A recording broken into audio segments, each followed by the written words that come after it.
During the 4 years I dated Emily, we were incredibly in sync, so much so that it gave her false hope. Maybe spending a lifetime with Jake wouldn't be so bad. Because of that, she openly showed our affection. The rumor that I was going to marry her spread like wildfire, but right at that pivotal moment, my brother, who had married and moved overseas, suddenly got divorced and came back home. Emily personally picked him up from the airport, took him to various events, and helped him expand his network. Everyone was waiting to see me become a laughing stock, but I felt a sense of relief. Phew, it scared me to death. Who wants to marry her?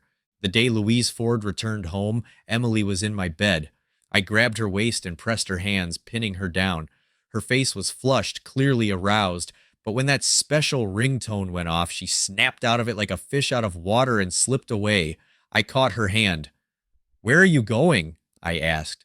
She brushed my hand aside and said, "Jake called me. It must be urgent." She took the call in a hurry, not even bothering to put on her shoes. I don't know what was said on the other end, but her originally furrowed brow relaxed. She said softly, "You can't do this again next time. Wait for me. I'll be right there." While Emily took a shower, I lay in bed, lost in thought. I didn't care what Jake had said to Emily. I was just thinking about that ringtone, the special one Jake had set on Emily's phone before he went abroad. He told her, "You can't change this ringtone. When you hear it, you'll think of me." But no matter how Emily pleaded for him to stay, Jake left alone, resolutely going abroad. That day, Emily drank a lot, angrily threw her phone to the ground, shattering the screen. But she regretted it and cried all night, filled with resentment and helplessness. Later, she got a new phone and, for some reason, wanted to find that special ringtone again. At first, she just wanted to hear it one more time, to say a final goodbye to the past, but she couldn't remember what it was. Night after night, she lay in bed listening to song after song, hoping to hear that familiar melody. It became an obsession she couldn't let go of, and just now, that special ringtone suddenly rang, waking her up, and me too. So she had unconsciously found that ringtone again, hadn't she? Emily came out quickly, dressed while saying to me, "I'm heading out. Don't wait for me." But I called her back, "Emily, let's end this here." My relationship with Emily had always been complicated. At first, when someone asked her if we were dating, she shook her head, saying we were just friends with benefits. I didn't comment on it. After all, she wasn't wrong. But 2 years later, when she introduced me to others, she said, "This is my boyfriend." I was stunned for a moment, but didn't say much. Half a year ago, she suddenly asked if I was willing to marry her. I nodded and proposed to her in a meticulously arranged setting. That day, she smiled brilliantly, and I was also caught up in that beautiful illusion, until I inadvertently overheard her conversation with her best friend. Her friend was shocked. "Are you serious?" She smiled ambiguously, a smile that was both helpless and seemed like a compromise with fate. She said, "Maybe spending a lifetime together with Jake wouldn't be so bad." I felt uneasy, growing more restless each day. I didn't know what was wrong with me until Jake made that call. I suddenly felt relieved. Turns out, I didn't want to marry Emily. "What did you say?" Emily's face, originally flustered, suddenly froze for a moment, but the next second it was filled with resentment. Her gaze was heavy as she looked at me, but I didn't care at all. I smiled at her and said, "We're done. It ends here." I always thought she would never show that expression again. The look of resentment and helplessness intertwined in her eyes, just like the night Jake left. But this time, she didn't cry. She looked at me with a gaze that seemed to want to tear me apart. A moment later, she turned her head and chose to leave, only leaving me with a cold, distant back and a whisper so faint it was almost inaudible. "Then so be it." I heard about Jake returning from abroad from a friend, along with the news of his divorce. It seems that the young model he married cheated on him, saying it was for the sake of art, so she slept with the photographer. In the end, not only did she cheat on him, but she also took his money and ran. Ah, artists, we really don't understand them. I found it amusing. I couldn't help but remember when he insisted on marrying that young model and resolutely went abroad with her. He said she was his muse, the purest light in the world. He claimed, "We ordinary people with our prejudiced views don't understand love. let alone undying devotion until the end of time. But he couldn't see that what maintained their love was the large amount of living expenses sent from home every month, and that money was actually earned by me. But none of that mattered. It's been 3 days since I told Emily we were done. I sent her a message asking when she would come to pack up her things. She ignored me. I contacted her assistant asking him to handle it. The assistant hemmed and hawed, constantly making excuses. So I changed the locks and decided not to bother anymore. I bought this house for Emily because she said she liked the tranquility of the river flowing under the bridge every morning. So I stayed with her in this inconveniently located edge of the city. Now that I've moved back to a spacious apartment near the office, I realize how foolish I was before. Isn't it nice to sleep half an hour longer? Back at the office, I suddenly remembered there was a banquet tonight. Originally, I was supposed to attend with Emily, but now I needed to find someone else last minute. I asked my assistant to arrange someone to accompany me to the banquet tonight. The assistant looked puzzled. Aren't you going with manager? She should be going with someone else. The assistant's expression changed several times, not knowing what to imagine, and she looked indignant. Don't worry, Mr. Carter. I'll arrange the best for you. The next moment, she said awkwardly, Mr. Carter, it's a special holiday. No one's taking orders. How about we make do? I was speechless and asked, What do you mean by make do? She tentatively said, Currently, only a courier girl is willing to take the order. Her profile says she loves boxing and is a fierce lady. What do you think, Mr. Carter? I asked helplessly. Do I have a choice? She shook her head, looking innocent. I was speechless. What else could I do but ask? But when I saw her in person, I was stunned. How to describe it? This figure, curvaceous. This face, bright eyes and white teeth. Smooth and tender skin. A pair of long legs with firm yet elegant lines. Making one's heart race. This wasn't just making do. This was a hidden gem among courier girls. A bona fide goddess. If only she weren't so talkative. We're a proper company. We don't take escort jobs. Of course, it's not entirely off the table, but that's a different price. And manager Emily, she won't complain about me, right? I have a 99.9% positive rating. If I get a complaint, my bonus is gone. Of course, all this can be resolved if you insist. Shut up. I couldn't take it anymore. Gritting my teeth and spitting out the words, she looked innocent, calmly finishing her sentence. It'll cost extra. I took a deep breath. Be quiet, or I'll file a complaint. Of course, if you perform well, I'll give you a 5-figure bonus afterward. She gave a satisfied okay sign. Don't worry, I'm a professional. The professional lady had sharp eyes. As soon as he walked in the door, she exclaimed, What the hell? My brow twitched, and I angrily rebuked, No swearing. She pointed not far away and said to me, Your fiancé is over there. Of course, just my fiancé alone wouldn't have elicited such a reaction from her. The main thing was the man standing next to my fiancé, and my fiancé was holding his arm, smiling charmingly. She looked like she was enjoying the drama, saying, You've been cheated on. I was speechless and helplessly responded, That's my brother. She became even more excited, her smile almost breaking into laughter.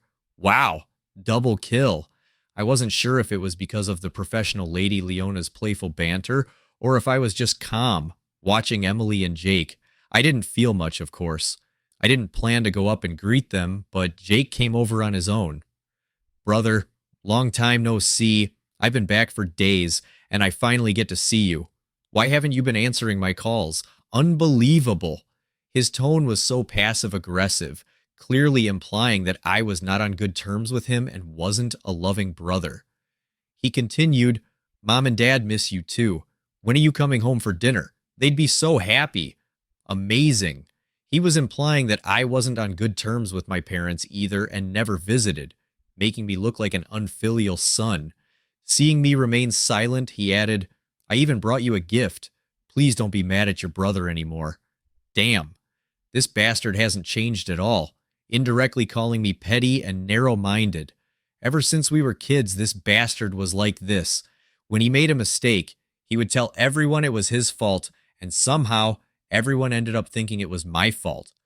As I grew older, I realized Jake was truly a manipulative person. So I said, "Answer your call.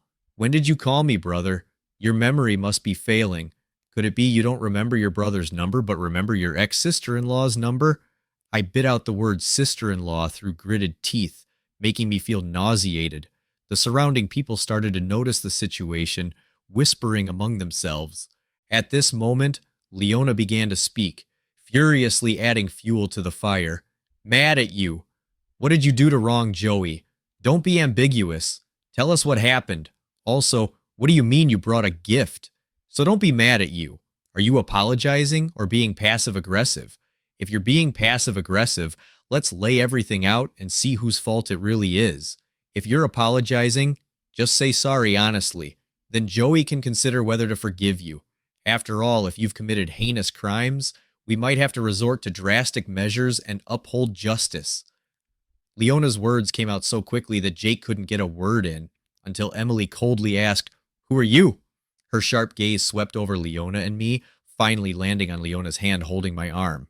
I met her gaze directly, holding Leona's hand, and took half a step forward. "So, miss, who are you?" I was ready to face off with her, but Leona suddenly swung me from the left to the right. Whoa! I was completely taken aback. This girl actually threw me from one side to the other like tossing out trash. For a moment, I felt like I had teleported. How is this girl so strong? I suddenly remembered what the assistant said. Loves boxing. Fierce lady. Could it be that this wasn't a metaphor, but literal? All right, this girl has some skills. Emily glared at Leona fiercely. "Take your hand off." Leona raised her chin like a proud peacock. She deliberately interlocked fingers with me and said arrogantly, "In a lawful society, harassing someone else's companion is not allowed." Emily, emotionally agitated, started to say, "I am his fiancé." Just as she was about to finish her sentence, Jake interrupted her. "Emily." Jake looked panicked, tightly grabbing Emily's arm, his face ugly. Emily glanced at me, just one look, and she turned her attention back to Jake. She suppressed all her resentment, let Jake grasp her hand tightly, and turned to leave. That night, aside from the conflict with Emily and Jake, Leona was very professional. She said her face was about to go numb from smiling, and she had to smile gently and gracefully, which was damn difficult. She also asked if I was tired too. It's ridiculous. Drinking, smiling, chatting, and maintaining your dignity. I could only eat a little bit. I felt like my soul had been drained. Hearing this made me want to slap her. Damn, she ate 4 whole Peruvian roast chickens. Where's my dignity? Couldn't she see everyone looking at us in shock? But I had to admit, it was indeed exhausting. I gave Leona a big red envelope and said I'd request her again next time. She left with a dark face, constantly emphasizing, "I'm a decent person." I nodded absent-mindedly. Sure. I'll recommend you for more work next time." After sending Leona off, I slowly went home. As soon as I got upstairs, I saw Emily. She stood there expressionless, looking at me calmly. I didn't want to deal with her and tried to walk past, but she bumped into my chest, holding on to me tightly, refusing to let go. I reached out to pry her arms off me. She ignored this. Standing on tiptoe to kiss me, I got a sudden shock and pushed her away hard, shouting, "Get away!" Emily stumbled but got up as if she hadn't heard. Continuing to cling to me, I grabbed her by the collar, holding her away from me by her collarbone, keeping her at a distance. Emily looked incredulous. "You pushed me. Who do you think you are? Wasn't it you who was so horny you had to crawl into my bed like a dog in heat? Even though I had said it was over. Even though I thought I had let go, my heart still clenched sharply. It felt like it stopped beating for a few seconds. My mouth filled with the taste of iron. So this was how she had always seen me. I nodded and said, "Yes, you're right. I was horny. I initiated it. But so what? Did I force you? We played a consensual game. Now I'm saying it's over. So it's over. If you touch me again, that's unacceptable." Emily and I could be considered childhood friends. We were born in the same year, with me being 3 months older. Our families had business dealings, and our parents were friends. Even our homes were connected. Emily was the first person I had a crush on, but she didn't like me. She liked Jake, who was sunny, cheerful, and like a little sun. As for me, I was dull, boring, and lifeless. Some people even doubted that Jake and I were real brothers. Our surnames are different. Could I be adopted by the Ford family? Maybe I'm an illegitimate child. For a while, such rumors were rampant. After hearing this, Emily, unusually, forced Jake to apologize to me. Jake, with a mischievous grin, said, "Brother, don't be mad. Some friends were just joking around. Who knew ill-intentioned people would spread it? I thought she did it for me, but later I realized it was for Jake, to prevent others from thinking Jake's father was fooling around outside. Emily always loved Jake deeply, so when Jake met his true love, had a flash marriage, and moved abroad, Emily became a desperate, trapped beast. It was at this moment that I took advantage of the situation and made that suggestion to her. Emily said, "I don't like you." I said, "We don't have to talk about feelings, do we?" I never needed Emily to like me. Being with her wasn't about developing deep feelings over time. It was just a matter of weighing the pros and cons, fulfilling each other's needs. Jake has been back for half a month now. During this time, Emily has been by his side, attending various events and helping him expand his network. And it seems my mom finally remembered my existence. She called me and started with a barrage of scolding. "Jake has been back for so long, and you haven't helped him or even called him. Joey, do you still consider yourself a member of the Ford family?" It was amusing, as if treating myself as a member of the Ford family would make them see me as one. "Is there anything you need? If not, I'm hanging up." My mom knew my temper well. Though she was full of anger, she got to the point. "Come home for dinner tonight. I have something to discuss. Also, bring back the cufflinks you bought last time. Jake will love them." I chuckled and hung up the phone. What a bold request. 30 million canary diamond cufflinks.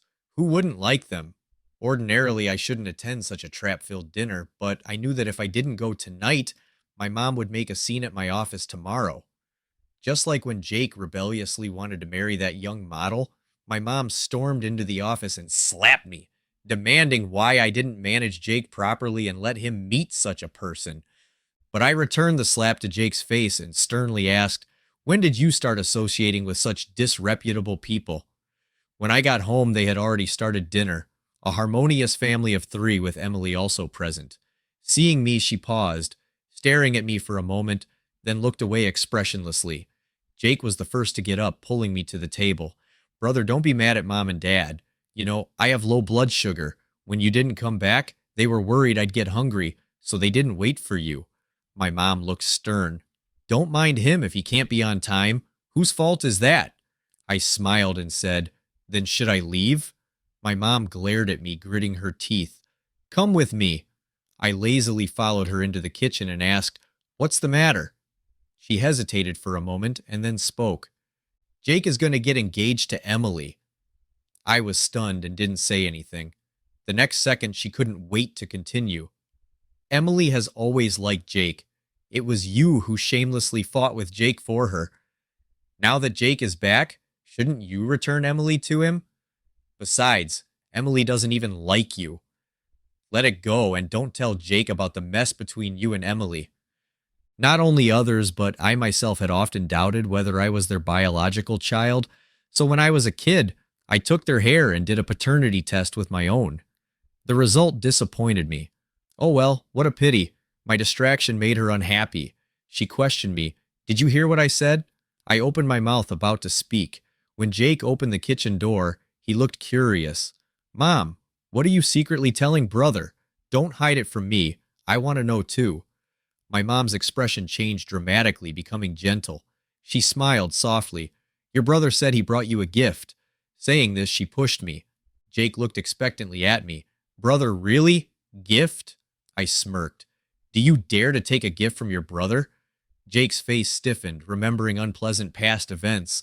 My mom wanted to say something, but I had already decisively walked to the living room. After all, I still had a big job to finish. What a feast! This table full of food, Jake's favorites. I looked at Emily with a dark expression. She stood up in fright, taking a few steps back, looking at me nervously. "What's wrong? What happened?"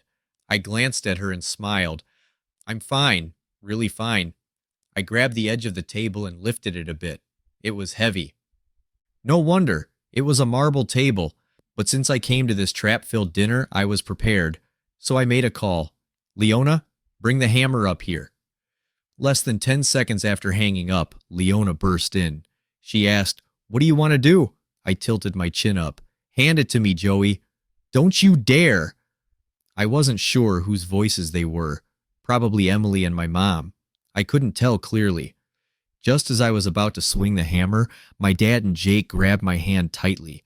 At that moment, Leona, with a look of sudden realization, said, "You should have said so earlier." The next second, she raised her fist high. Then it fell like a gust of wind. With just one punch, the marble table cracked from the point of impact. The cracks spread like spider webs across the entire table. The next second, a continuous crisp sound filled the room. Dishes and plates fell with a crash, clattering. Soup and food splashed everywhere. The whole table was easily smashed by her. The sound was too satisfying. My mom was stunned. My brother was stunned. Emily was stunned too. Only I looked at the mess, smiling in satisfaction. No wonder she's my fierce lady, the female boxer. I definitely have to give her a bonus. I met Leona at the security booth. She was wearing a uniform from a certain delivery company, pestering the security guard to let her in to deliver food. "Aren't you a courier?"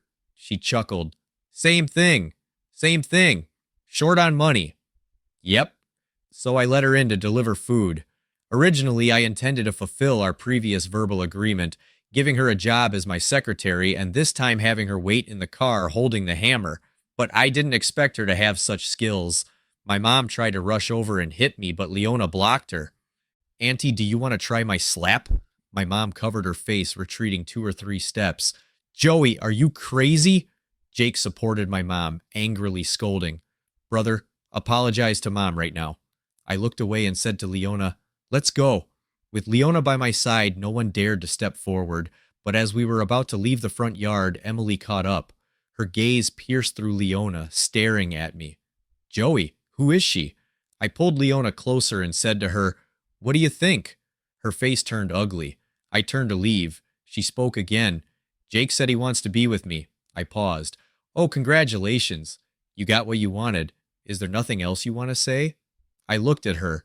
"When you get married, I'll bring a gift." Emily laughed, a laugh uglier than crying. "Good, very good."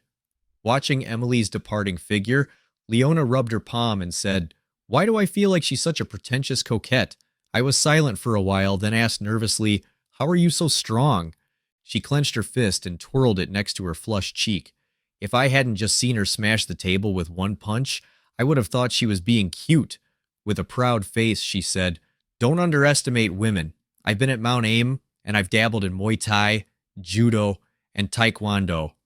Looking at her lively appearance, I became curious about what kind of family raised such a kid. "Want to be my personal secretary?" Leona blinked. "Personal?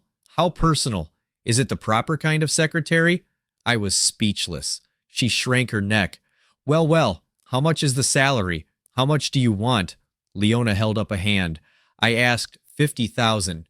She was about to wave it off when I said, "That's fine." Leona's eyes widened. I looked at her puzzled. "What were you about to say?" She suddenly hugged me tightly, rubbing her face against my clothes, changing the subject. "From now on, you are my benefactor. I promise to be on call 24 hours a day." I felt like a tightly wrapped noodle and said helplessly, all right, I got it. Let go, let go. We can discuss this calmly." After this incident, I estimate that the days ahead may not be peaceful. I know what kind of people my parents and brother are. I can guess what kind of tricks they might pull, and with Emily as a variable, I just hope they don't get too heated. At 11 o'clock at night, I had just finished a video conference, poured a cup of yellow wine, and was preparing to drink it and go to bed. A friend's call came in. He said, "What's going on? How come Jake and Emily are together? Even kissing in public, didn't you propose to her? Such a fuss over nothing. Didn't Jake get together with her as soon as he came back? But back then, she said she treated Jake like a brother and told us not to gossip. There's that angle too. No wonder this questioning came so late, but it's understandable. Probably Jake hadn't given her a clear signal, and she didn't want to make things difficult for him. Now that Jake's attitude softened, she must be eager. Once I figured it out, it all became clear. Is everyone there? Yes. Are you coming? I'm not coming. Put me on speaker. I have something to say. Not many people knew about my proposal to Emily besides our parents. It was just this group of friends. Now it's time to clarify things. Otherwise, it always seems like I've been cheated on. So I said, Emily and I are over. From now on, she's free to marry whoever she wants and it's none of my business. After that, I hung up directly. I didn't care if Jake heard it or not. If they wanted to hide it from Jake, that was their business. I never agreed to that. Besides, Jake doesn't really know. I don't believe it. I drank the wine in one gulp, coughed deeply, and was about to go to bed when I heard noisy sounds outside in the middle of the night, disturbing the peace. I opened the door, ready to lose my temper, but saw Leona's beaming face. Good evening. What are you doing? She pointed to the house opposite mine. Moving in. I rubbed my forehead in frustration. Moving in. She nodded repeatedly. How can I be your personal secretary if I don't live nearby? What if you need something when I'm not around? I wanted to say, you're overthinking it, but seeing her hopeful eyes, I hesitated, so I beckoned. How much is the rent? I'll reimburse you. Leona, without hesitation, handed over the rental agreement. Her sincere straightforwardness defeated me. Keep it quiet. I'm gonna sleep. She mimed, zipping her mouth, and gave an okay sign. She nodded heavily with a look of, you can trust me. I sighed and closed the door. I thought I might hear some noise, but it was completely silent. So silent that I fell asleep peacefully. The next day, I brought Leona to the office. Seeing her, the assistant's eyes widened. Seeing her overthinking expression, I immediately explained, from now on, she'll be by my side as my personal secretary. Enter her information. The assistant nodded repeatedly and secretly gave Leona a thumbs up. As we passed through the office area, everyone's attention was drawn, watching Leona with her striking appearance and tall figure following closely behind me. The employees whispered, unable to hide their smiles.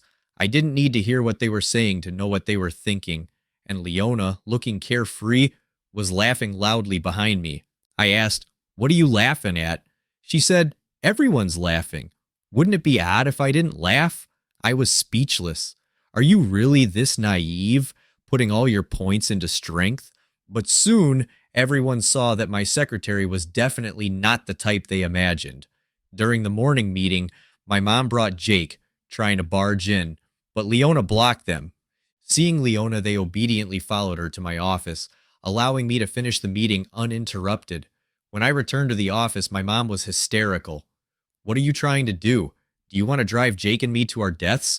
Didn't you promise me you wouldn't tell Jake about you and Emily? I never promised. I looked at Jake. And how do you know he doesn't already know? Jake lifted his head, meeting my gaze, half questioning, half resentful. Brother, you knew Emily loved me, yet you took advantage. Don't you feel despicable? I took a step forward, questioning, were you married to her at that time? He replied, no, but, I wasn't with her at that time. But who was she to you then? Your girlfriend or your wife? He was speechless, muttering, she was nothing. I sneered, reprimanding, good, so she was nothing. Yet you dare to question me. What I did with her, how I did it, has nothing to do with you. And what are you? Weren't you off pursuing your own love? What now? After getting married, you still want a backup.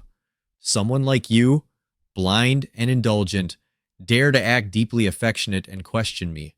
I suggest you clear the water from your brain. Every time you think it stinks, people might think you're playing with mud in your head.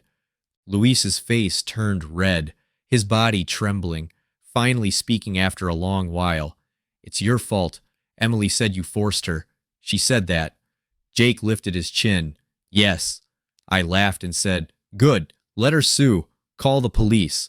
Don't you dare not go. Take her. Go immediately, or should I drive you there? Do you have any shame?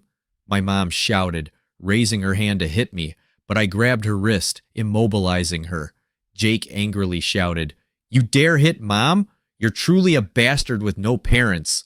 He pretended to punch me, but seeing Leona's bright, expectant eyes, he froze. I let go of my mom's hand, glanced at the time, and asked, "Anything else? Will you leave on your own, or should I call security?" The drama concluded.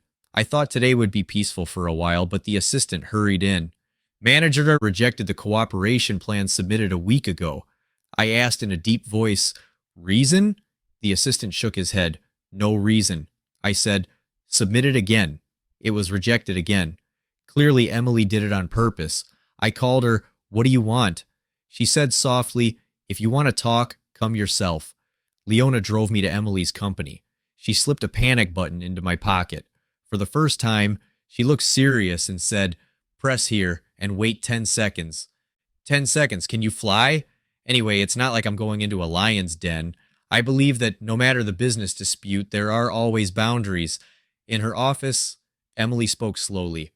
"Uncle wants to return to the company. If you step down as president and hand over the company to him, all cooperation between Ford and will continue as usual." I silently looked at Emily and asked, "Is this also Jake's request?" Emily frowned unhappily. "What does this have to do with Jake?" "Emily," I began, "this company was built step by me, and you know it's my grandfather's legacy, yet you still want to do this." Emily's lips pressed tightly together. "Why are you always so stubborn? You know that if you take a step back, your relationship with the family can improve. Why must it come to this, Joey?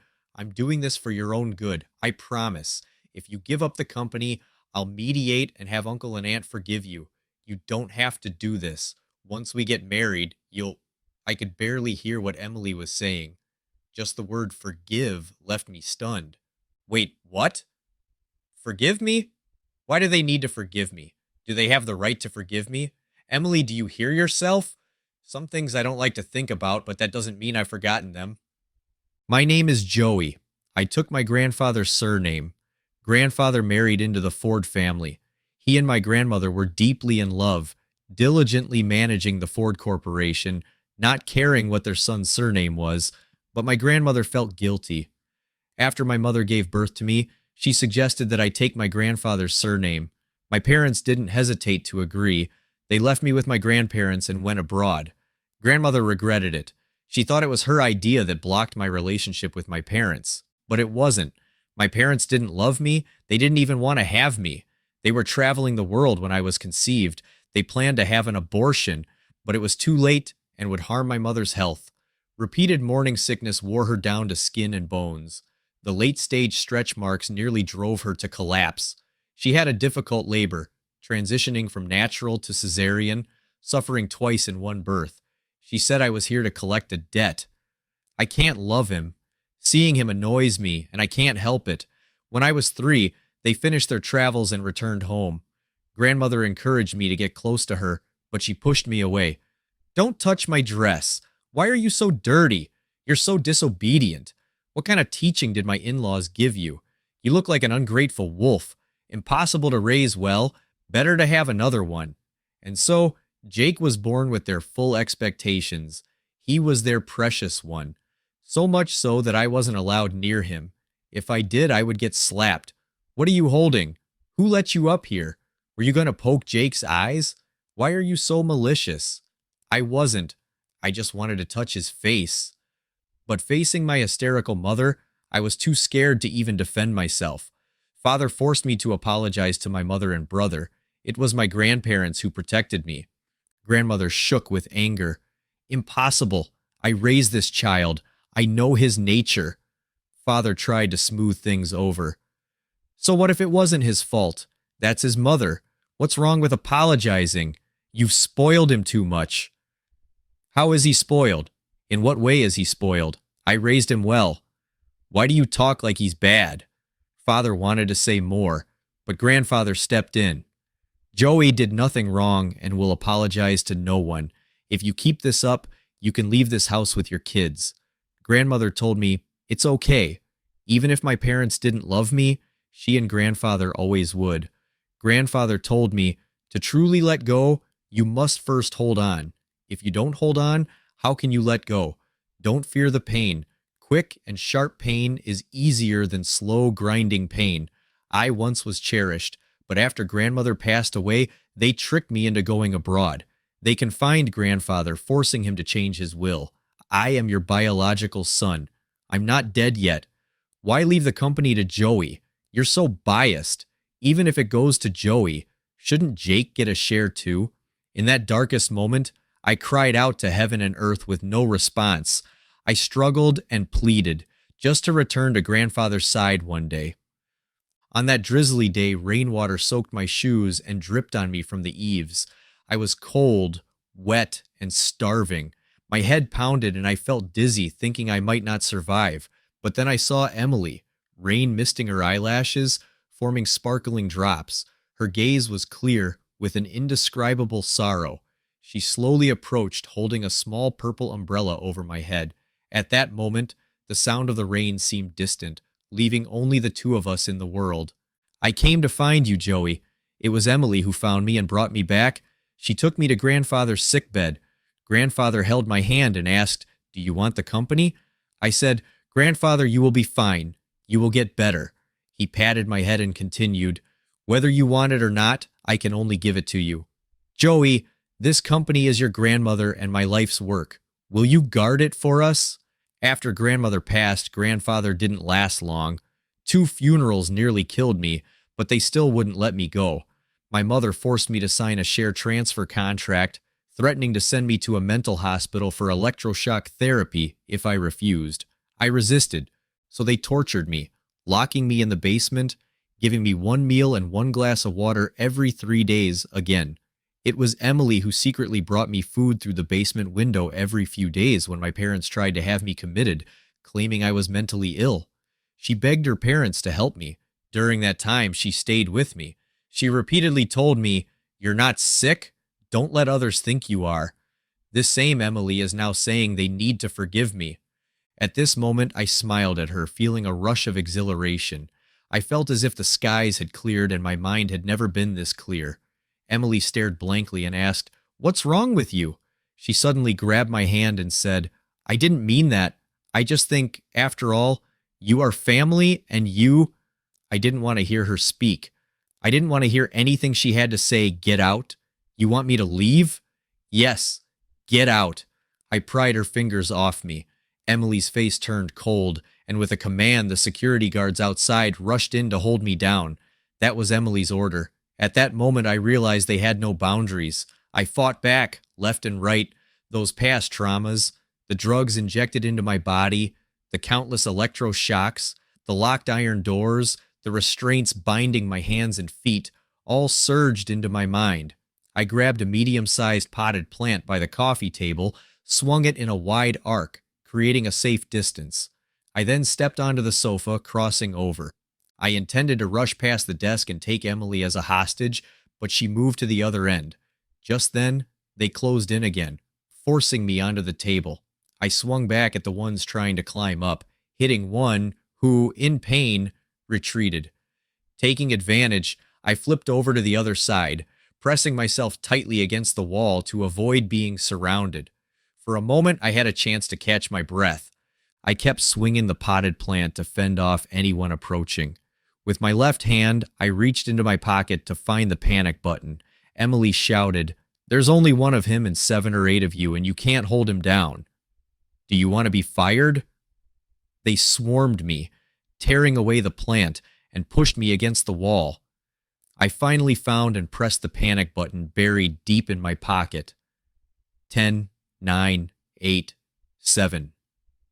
Leona said it would only take 10 seconds. 6, 5. I was pinned to the ground by the guards. Emily looked down at me, her high heel hovering over my hand. She coldly asked, "What did you say?" I kept counting. 4, 3, 2, bang. A loud crash. The office door was forcefully kicked open. I turned my head. Leona's stunning figure stood heroically, her fist extended in front of her. The door had a large hole in the middle where it had been smashed. Everyone's attention shifted to her, and Emily took several steps back in shock. Leona, with a mischievous glint in her eyes, said, "It's lively here." Before anyone could react, she rushed to my side, tossing the guards away and kicking Emily aside. Joey, are you okay? I gritted my teeth and trembled, saying, let's go. I knew I had lost my composure. Leona practically dragged me out behind us. Emily shouted, Joey, how dare you leave? Leona took me to her home without asking.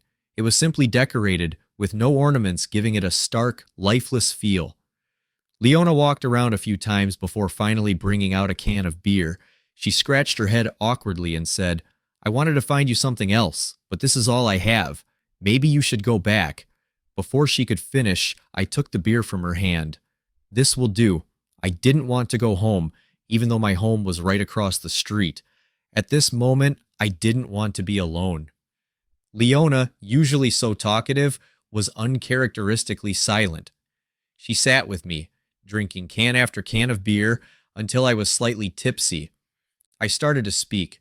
I talked about my grandfather's last words to me, about the decline of the Ford Corporation. The company my parents had coveted for so long was already a fading flower. When I took over, my father had ruined it beyond recognition. I was holding it together by sheer force of will. It was exhausting. I didn't dare relax. I was afraid of disappointing my grandparents. I was afraid they'd be angry, blame me. But actually, have you ever thought about it? Leona suddenly said. Your grandfather wasn't trying to save the company. He was trying to protect you. I didn't quite understand.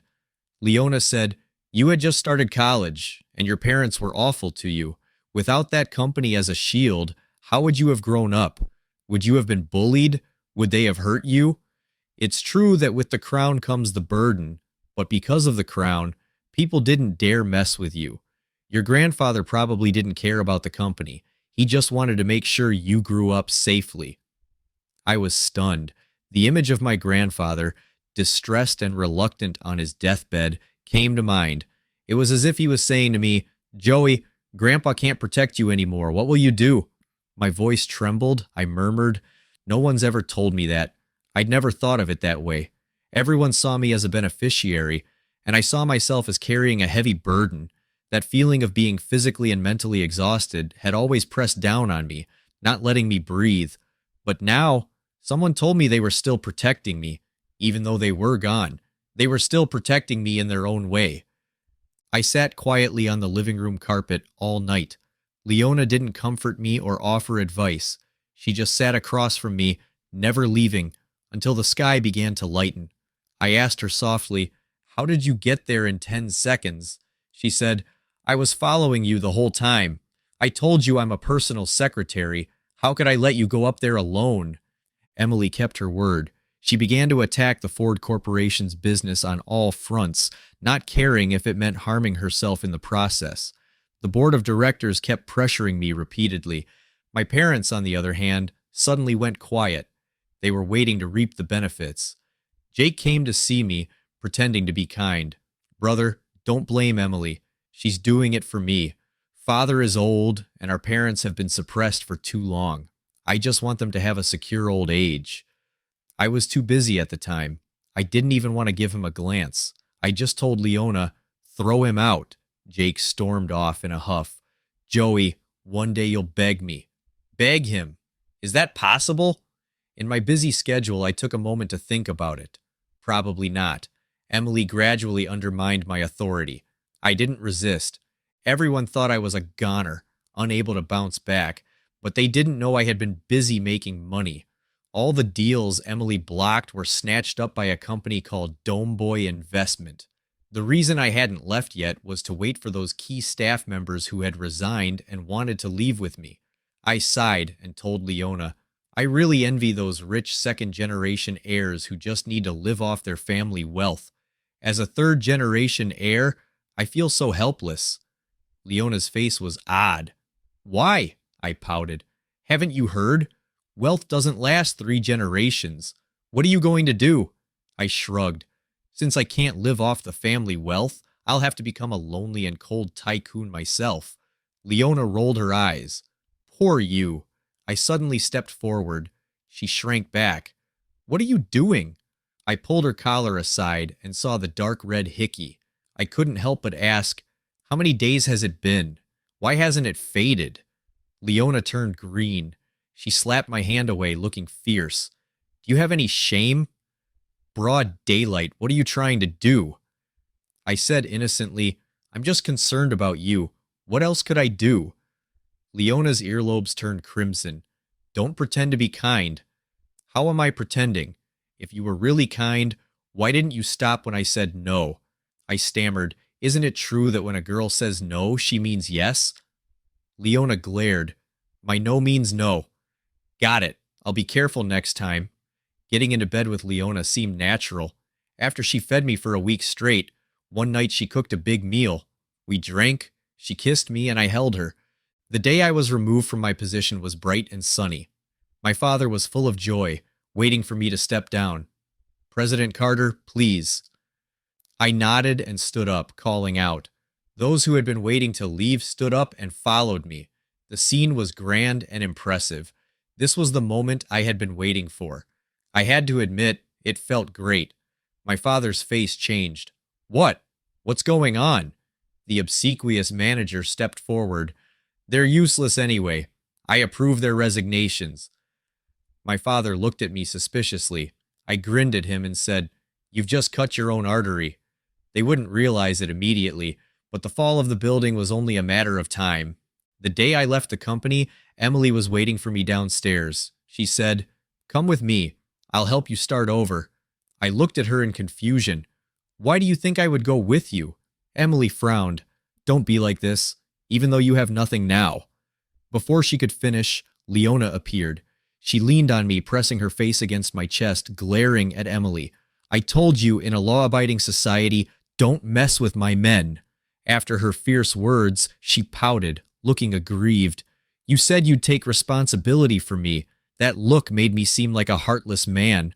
I chuckled and rubbed her head. I will. Didn't say I wouldn't. Emily's eyes turned red, staring at me and Leona. You're with her, you lied to me, didn't you? I don't believe it, Emily. Don't bother me anymore. But she didn't give up, stepping forward to grab me. Leona turned and raised her fist. I said, Don't bother me anymore. But she didn't give up, stepping forward to grab me. Leona turned and raised her fist. I said, Don't. She glared at me. Are you protecting her? I sighed, I'm protecting you. Do you want to go to jail? If you go to jail, who will cook for me? I pulled Leona to leave. Emily shouted, Joey! I turned to look at her. Her gaze was a mix of resentment and pleading. If you dare leave with her, we're really over. Over. I laughed. Emily, when you helped them against me, we lost the last bit of our connection. I didn't want to hear more from her. Neither did Leona. She childishly covered my ears and hung on to me. I sighed and picked her up. The yellow jacket is mine, and I've never tried to hide it. It was no surprise that Emily found out. When she stormed into my office, her face was red, full of disappointment and resentment. You've been lying to me. I asked Emily, What did I lie to you about? She gritted her teeth and spat out 2 words, yellow jacket. Emily, you should have done your research before confronting me. I founded Yellow Jacket 3 years ago. I told you about my hopes, my plans, and my dreams, but you didn't listen. Emily looked bewildered, clearly having forgotten. But the Ford Corporation was entrusted to you by your grandfather, and you just abandoned it. I laughed. Get it straight. Did I abandon it? Or did you all force me out? I didn't really want to force you out. You just wanted to make me bow down, didn't you? My words made Emily clench her hands at her sides. You know I'm not someone who bows easily, so you used what I care about most to manipulate me. I can understand all that, but what I don't get is why you did it. No! Emily shook her head in panic. I was just angry at you. I wanted you to bow down, to coax me and come back to me. We were ready to get married, but you suddenly said it was over. Joey, why are you treating me like this, betraying me like this? Her words were so absurd they left me speechless. Before I could respond, Jake stormed in. He rushed at me, but Emily stepped in front of him. What are you doing? His eyes blazed with anger as he questioned me. Did you force Emily to come here? How can a brother like you fight with your own brother over a woman? Do you think she brought you back from abroad because... Stop talking. Emily looked at him in horror, trying to cover his mouth. If you say one more word, we're done. Jake, filled with rage, said, Emily, what's wrong with you? You're willing to break up with me for him. This farce made me laugh. My laughter infuriated Jake. He shouted, Do you think you've won? Are you feeling proud? I nodded seriously. Seeing you upset makes me laugh. My laughter infuriated Jake. He shouted, Do you think you've won? Are you feeling proud? I nodded seriously. Seeing you upset makes me happy. Jake's face turned red with anger. Ha, you're proud. Do you really think she likes you? Don't you know that what you thought was your salvation was actually all for me? Stop talking. Shut up. Emily slapped Jake hard. She was trembling, looking at me in panic. No, Joey. Jake seemed to expect me to break down. Emily looked at me with caution, but in truth I felt no turmoil inside. I said, I know.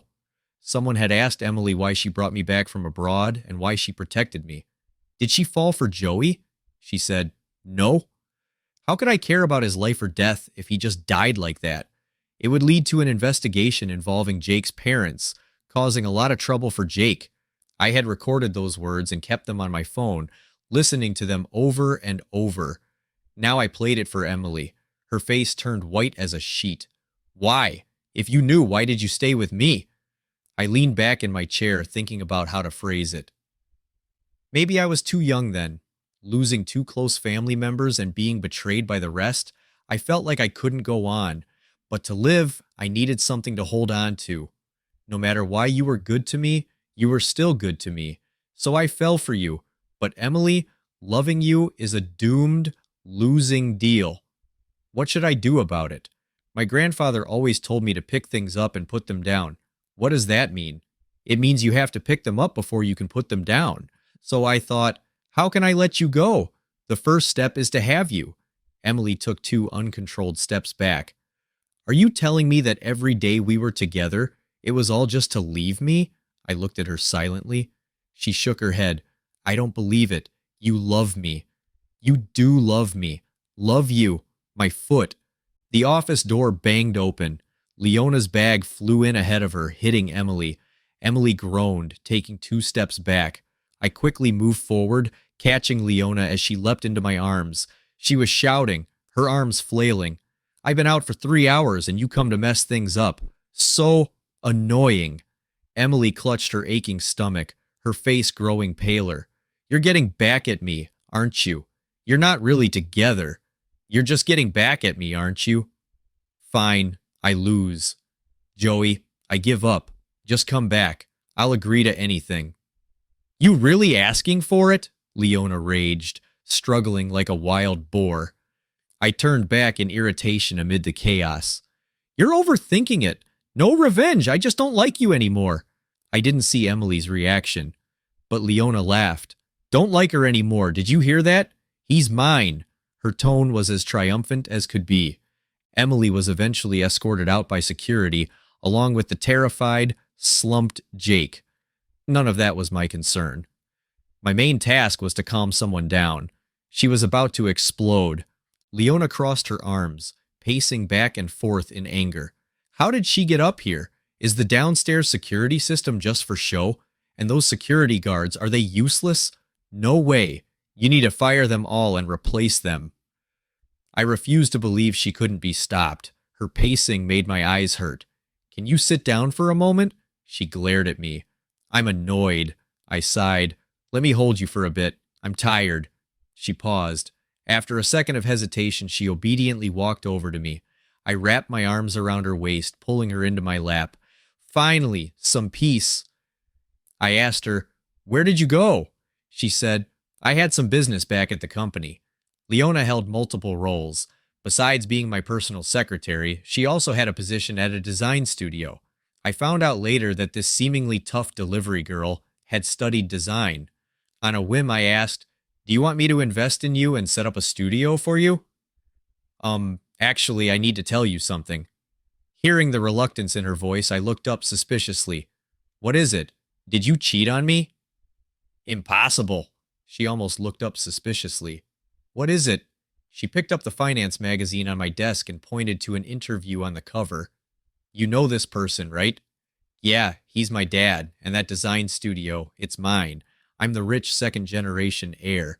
You talk about who should be living off their family's wealth, but insist on starting a business. Life is indeed full of surprises. Leona explained that her father always saw her as a problem child. He wanted her to go to business school. She chose to study design. He wanted her to study abroad. She chose to stay home and learn martial arts. He wanted her to return and take over the family business.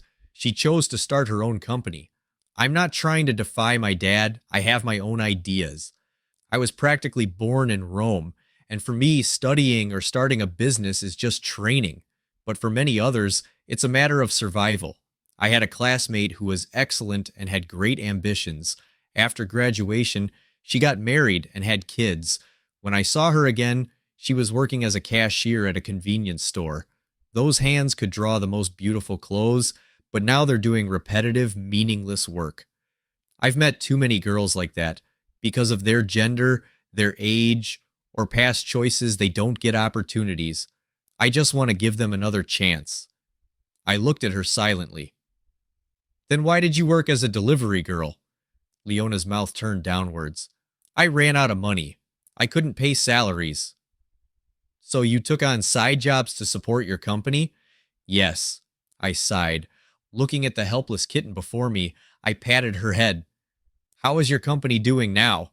She looked even more broken. Not good. Gather your company's financial statements and operational reports for me.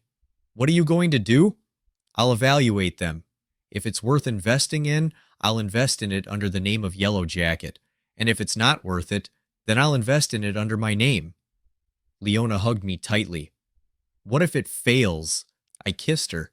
If it fails, it fails. I can afford it, but I will have to work even harder. Yellow Jacket continued to grow as planned. Meanwhile, news about the Ford Corporation kept reaching my ears. They say a new broom sweeps clean. The first thing my father did was set up a studio for his beloved son, reportedly poaching several top-notch agents at a high price. He invested heavily in promotion and hype, waiting for a big hit.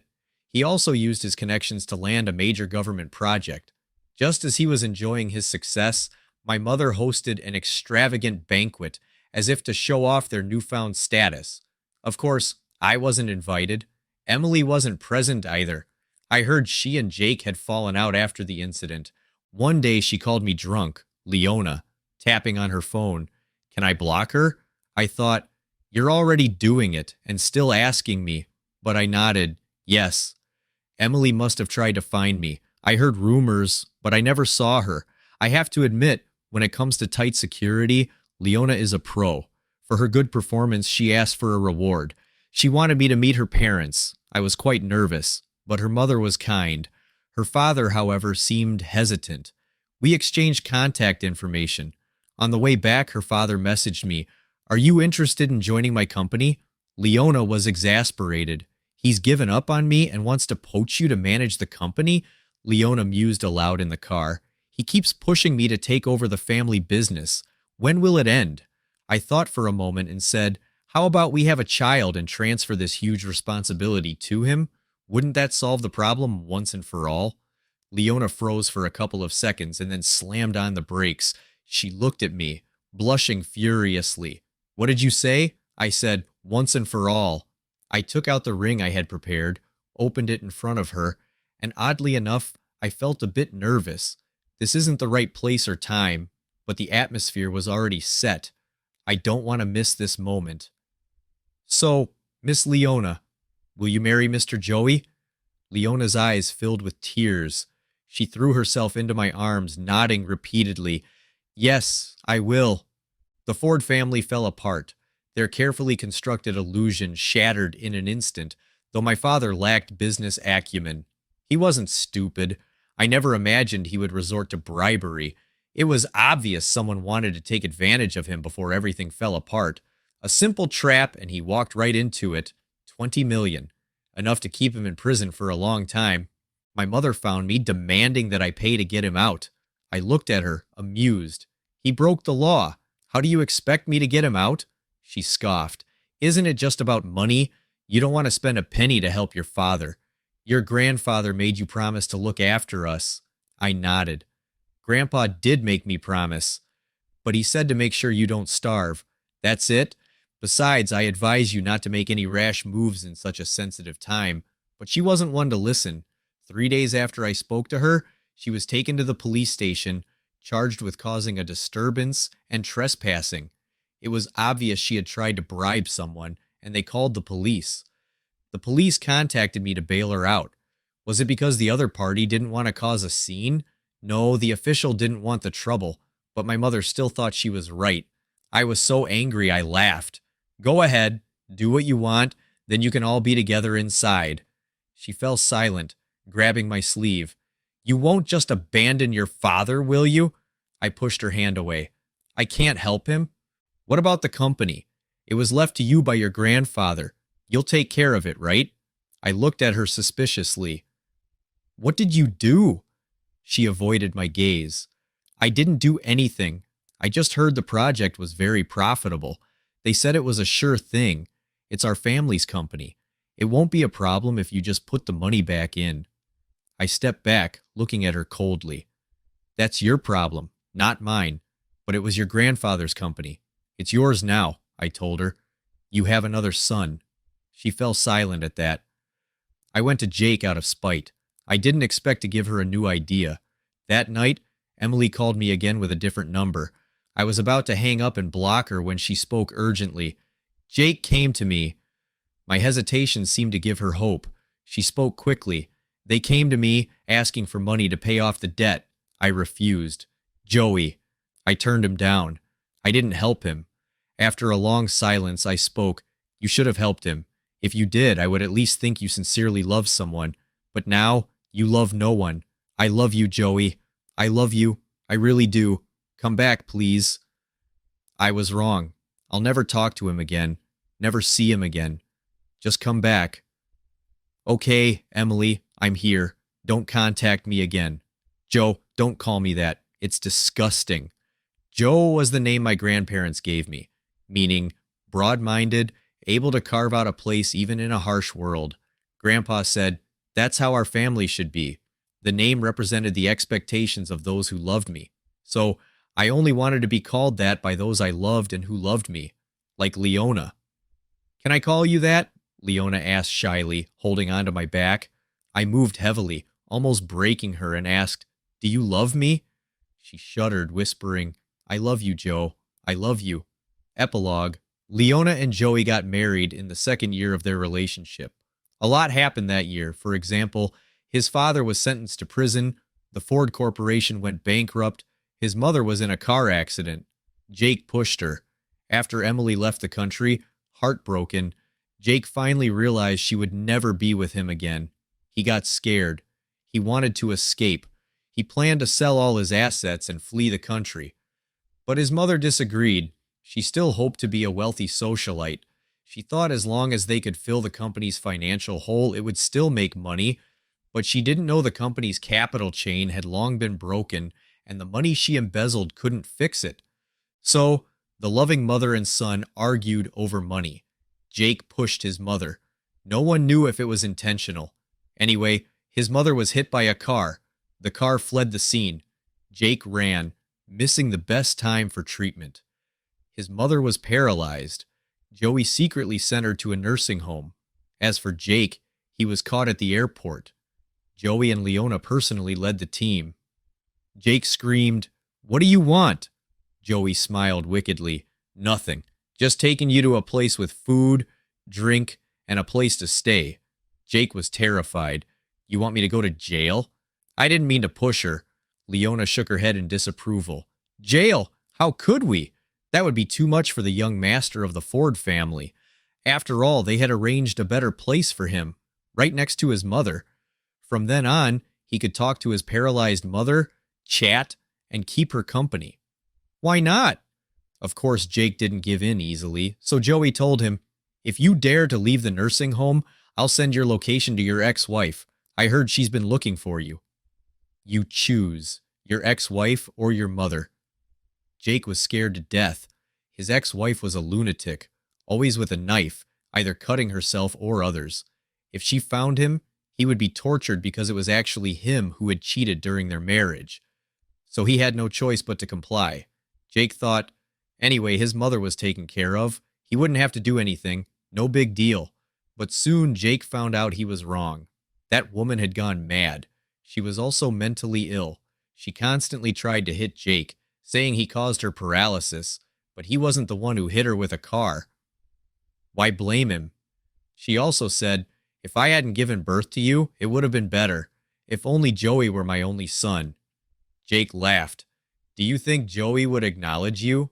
Dream on. He holds grudges. When you pushed him down the stairs, breaking his leg, burned him with a cigarette, and made him kneel, he remembered it all. It was because of you. His mother shouted, you said Joey bullied you. You lied to me. Jake laughed even harder. I was just a kid. Could I have tricked you? You just didn't like him, do you know? Seeing you treat Joey like that scared me to death.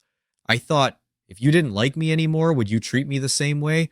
So I did everything to frame Joey, afraid he'd compete with me. They argued like mad, exposing each other's faults without mercy. Watching the monitor, Leona's heart broke. She smashed one table after another to barely suppress her rage. That night, back home, she hugged her husband. Feeling her heart ache, Joey let her vent. When he finished his work, he turned to her. What's wrong? Leona shook her head, mumbling, nothing. Joey sighed.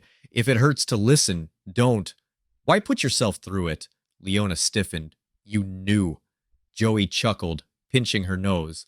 When you didn't come back for a long time, I knew. Sorry, I didn't mean to eavesdrop. Joey frowned, pulling her into his arms. I'm not mad. No need to apologize.